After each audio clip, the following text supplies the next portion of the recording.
10 idées reçues sur les essais cliniques. Avec la professeure Tabassom Simon, en partenariat avec la Société française de pharmacologie et de thérapeutique. Idée reçue numéro 3, les essais cliniques, c'est que pour les adultes.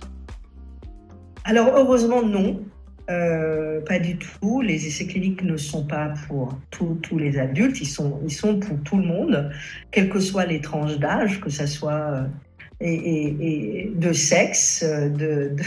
C'est important aussi parce que pendant longtemps, dans le siècle dernier, si je puis dire, dans le XXe siècle, souvent les essais ne se faisaient que chez des hommes.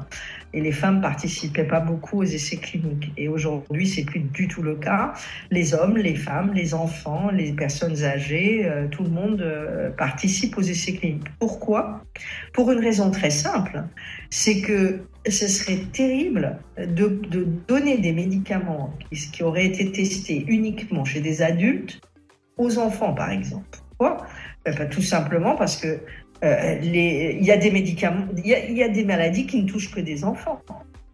Et donc, si on connaît rien justement de ce rapport bénéfice-risque chez l'enfant, ça voudrait dire on met sur le marché des médicaments pour lesquels on ne connaît pas ce rapport bénéfice-risque.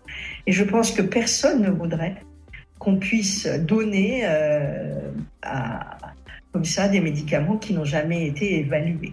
Donc c'est indispensable. Si vous devez d'ailleurs beaucoup de progrès dans les maladies infantiles, que ça soit dans les cancers pour les enfants, parce que vous pouvez avoir des maladies qui touchent à la fois les adultes et les enfants, mais les manifestations sont différentes, et donc il est indispensable de voir les effets et d'évaluer les effets bénéfiques comme délétères chez l'enfant comme chez les adultes, comme chez les personnes âgées. On a des manifestations, des métabolismes, etc., qui peuvent être différents, et donc c'est indispensable.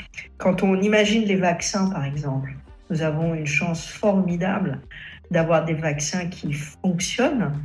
Rien que le vaccin, par exemple, on entend beaucoup parler en ce moment pour la coqueluche, qui a été testé, évalué chez les femmes enceintes et pour protéger les enfants et les nourrissons, ça apporte des éléments extrêmement importants. Ça permet de réduire les risques chez des nourrissons. Donc, de la même façon, les femmes enceintes, par exemple, elles peuvent tomber malades.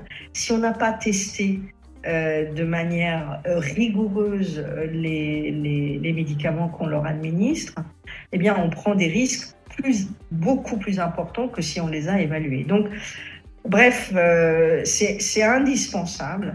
Et heureusement que les essais cliniques ne se font pas uniquement chez les adultes.